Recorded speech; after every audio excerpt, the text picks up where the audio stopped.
நம சிவாய நம. ஆன்மீக அன்பர்கள் அனைவருக்கும் அன்பு வணக்கம். நாம் தவத்திரு சுவாமிகள் மாணிக்கவாசகர் அருளி செய்த சிவபுராணம் என்னும் நூலை பற்றி நாம் புத்திக்கு எட்டிய அளவில் தொடர்ந்து சிறிது சிறிதாக சிந்தித்து கொண்டிருக்கிறோம். இன்றைய பதிவில் ஈசன் அடி போற்றி எந்தை அடி போற்றி என்ற அடியை பற்றி சிறிய அளவில் நமக்கு அறிந்த அறிவோடு கூடி சிந்திக்கிறோம். இதற்கு முன்பு 10 அடிகள் வரை பார்த்தோம். இனி 11வது அடியிலிருந்து 16 அடி வரை 8 முறை போற்றி என்று வருகிறது. இது ஓரோரு அடியிலும் இறைவனின் ஓரோரு குணத்தை, அதாவது இறைவனின் தன்மையை இறைவனின் திருவடியாக பாவித்து அகப்பூசையாக பூக்கொண்டு அர்ச்சனை செய்வதாகும். அதாவது இறைவன் குணங்களை போற்றுவதாகும். இனி முதலில் வரும் ஈசன் அடி போற்றி என்பதை பார்ப்போம். ஈசன், ஈஸ்வரன் என்று சொல்வதையே இங்கு ஈசன் என்று குறிப்பிடுகிறார் சுவாமிகள். ஐஸ்வர்யங்களை தருபவன் ஈஸ்வரன். ஐஸ்வர்யம் என்றால் எல்லா செல்வங்களும் ஆகும். வாழ்க்கைக்கு அடிப்படையான புற செல்வங்களை புற வாழ்க்கைக்கு தேவையான செல்வங்களை சிறு சிறு தெய்வங்களை வணங்கி கூட நம்மால் பெற முடியும். ஆனால் வீடு பேராகிய பெருஞ்செல்வத்தை ஈசனிடம் மட்டுமே பெற முடியும். மற்ற செல்வங்கள், புற செல்வங்கள் எல்லாம், புற வாழ்க்கைக்கு தேவையான செல்வங்கள் எல்லாம் அழியும் செல்வங்கள், அழியும் தன்மை உடையவை, மாறும் தன்மை உடையவை, மாயையால் உண்டானவை. ஆனால் வீடு பேறு என்னும் செல்வம் குறைபாடு இல்லாதது, நிலையானது, மாறாதது, அழியாத ஐஸ்வர்யத்தை தரும் ஈசன் அடி போற்றி என்று சொல்கிறார் சுவாமிகள். இங்கே அடி என்பது திருவடியாகவும் திருவருள் என்றும் சிவஞானம் என்றும் எல்லா பொருள்களிலும் கொள்ளலாம்.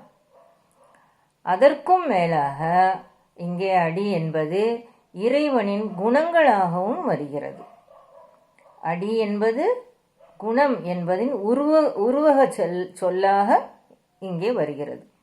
8 முறை போற்றி, அடி போற்றி என்று சொல்வது இறைவனின் 8 குணங்களை சொல்லி போற்றி என்று வருவதாகும்.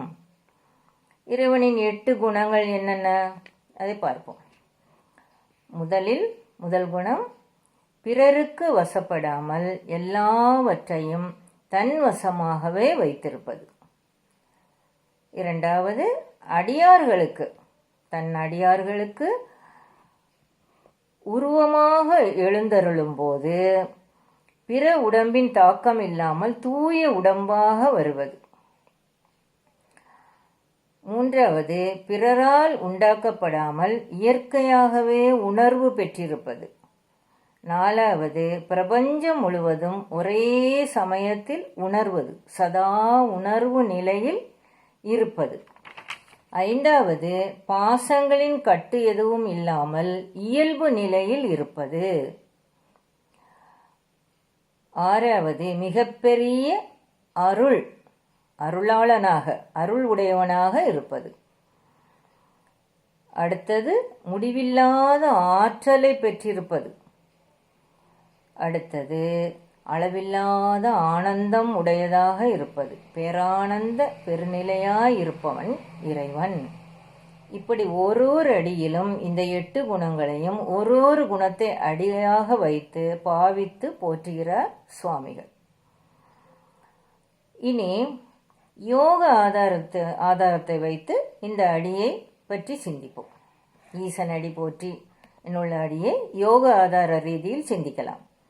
இடைவிடாமல் அகப்பூசையாக 5 எழுத்தாகிய மூல மந்திரத்தை ஓதும்போது 6 ஆதாரங்களில் பதிந்து பின் நுண்ணிய பகுதியாகிய 5 கோஷங்களில் பதிகிறது என்று இதற்கு முன்பு பார்த்தோம் அல்லவா? அதன் பிறகு மிக மிக நுண்ணிய உடம்பாகிய புரியட்டகத்தில் பதிகிறது. புரியட்டகம் என்றால் என்ன? நிலம், அதாவது மண், நீர், காற்று, ஆகாயம், சூரியன், சந்திரன், உயிராகினி ஆகிய 8 பொருட்களின் மிக நுண்ணிய கலவையே புரியட்டகம் ஆகும். இந்த பொருட்களால் தயாரிக்கப்பட்டதுதான் நாம் காணும் இந்த உடம்பு, காணப்படுகின்ற உடல். இதில் மண் தொடர்புடையது மூலாதாரம், அதாவது முதுகுத்தண்டின் அடிப்பகுதி. நீர் தொடர்புடையது சுவாதிஷ்டானம், தொப்புளின் கீழே உள்ள பகுதி. நெருப்பு தொடர்புடையது மணிப்பூரகம், தொப்புள் பகுதி. பின்னே காற்று தொடர்புடையது அநாகதம், மார்புக்கிடையில் உள்ள பகுதி. ஆகாய தொடர்புடையது விசுத்தி, தொண்டைக்குழி பகுதி.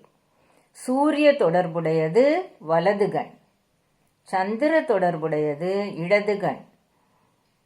உயிராகினி, உயிர் என்னும் அக்னியாக ஆத்ம ஜோதியாக இருப்பது ஆக்ஞா சக்கரத்தில், ஆக்ஞாவில். இப்படி ஈசன் அடி போற்றி என்ற அடியில் ஐஸ்வர்யத்தை குறிப்பதால், இங்கே ஈசன் அடி போற்றி என்று முதலில் அர்த்தம் பார்க்க தொடங்கினோம் அல்லவா? அந்த அடியில் ஈசன் என்றால் ஈஸ்வரன், ஐஸ்வர்யம் என்று பார்த்தோம் அல்லவா? அப்ப இந்த அடியில் வரும் அடி என்பது ஐஸ்வர்யத்தை குறிக்கிறது. அப்ப ஐஸ்வர்யம் என்பது மண் தொடர்புடையது. அதனால் மண் தொடர்புடைய புரியட்டகத்தின் மூலாதார பகுதிகளில், அதாவது மூலாதாரத்தின் மிக மிக நுண்ணிய பகுதிகளில் மூல மந்திரம் பதிந்து பாதுகாக்கப்படட்டும் என்று இதற்கு பொருளாகிறது. பாதுகாத்து காப்பாற்றப்படட்டும் என்கிறார் சுவாமிகள். போற்றி என்பதன் இனி ஒரு அர்த்தம் காப்பாற்றுவது என்று ஒரு பொருள் உண்டு. இப்போ போற்றி, அடி போற்றி என்றால் போற்றி பாதுகாக்கப்படட்டும், காப்பாற்றப்படட்டும் என்கிறார் சுவாமிகள். இனி எந்தை அடி போற்றி என்று பார்ப்போம். எந்தை, எம் தந்தை என்பதையே இங்கு எந்தை என்று சொல்கிறார் சுவாமிகள். நமக்கு ஜென்மம் தந்த தந்தையின் நினைவு நமக்கு வரும்போது, அப்படி வரும்போதெல்லாம் நம் உடம்பில் அவருடைய அணுக்கூறுகள் இருப்பதால் அவை நம்மை, நம் உயிரை துடிதுடிக்க வைக்கிறது. தந்தையை பற்றி சிந்திக்கும் போது உயிர் துடிக்கிறது, மனம் படபடக்கிறது அல்லவா? அதுபோல நம் புரியட்டமாகிய எல்லா நுண்ணிய பகுதிக்குள்ளும் இறைவன் கலந்து இருக்கிறார். இறைவன் கலந்து எல்லா அணுக்களிலும் கலந்து இருப்பதால் இறைவனை நினைக்கும் போது உயிர் துடிதுடித்து நீராய் உருகுகிறது. இறைவனை இடைவிடாமல் அகப்பூசையாக இப்படி நினைத்து கொண்டே இருக்கும்போது உயிர் நீராய் உருகுகிறது. நீராய் உருகி என்ன ஆறுயிராய் நின்றானே என்று சுவாமிகள் பின்வரும் அடிகளில் சொல்கிறார் அல்லவா? அப்படி நீராய் உருகுகிறது. இந்த உடம்பு முழுவதும் அணு அணுவாக பிரித்து தேடினாலும் உள்ளே முழுவதும் இறைவனே இருக்கிறான். இறைவன் அல்லாது வேற எதுவும் இல்லை. இப்படி உடம்பு முழுவதுமாகவும் படைத்த உலகங்கள் முழுவதுமாகவும் இறைவனே இருப்பதால் அவனை எம் தந்தை என்கிறார் சுவாமிகள். இனி அடி போற்றி, எம் தந்தை அடி போற்றி, எந்தை அடி போற்றி, அந்த அடியை பற்றி பார்ப்போம். அந்த அடி என்று வரும் சொல்லை பற்றி பார்ப்போம். இங்கே இறைவன் தந்தையாக இருப்பதால் இந்த அடி நீரை ஆதாரமாக கொண்ட சுவாதிஷ்டான பகுதியை குறிக்கும். அப்படி மகா மந்திரம் புரியட்டகத்தின் நுண்ணிய இணைப்பான சுவாதிஷ்டானத்தில் உள்ள மிக மிக நுண்ணிய பகுதிகளில் பதிந்து காப்பாற்றப்படட்டும் என்பதை எந்தை அடி போற்றி என்ற வாக்குகளால் சொல்கிறார் சுவாமிகள். ஈசன் அடி போற்றி, எந்தை அடி போற்றி என்பதை பார்த்தோம். இனி வரும் பகுதிகளில் அடுத்த அடிகளை பற்றி பார்க்கலாம். ஓம் நம சிவாய நம. வெற்றிவேல் முருகனுக்கு அரோகரா.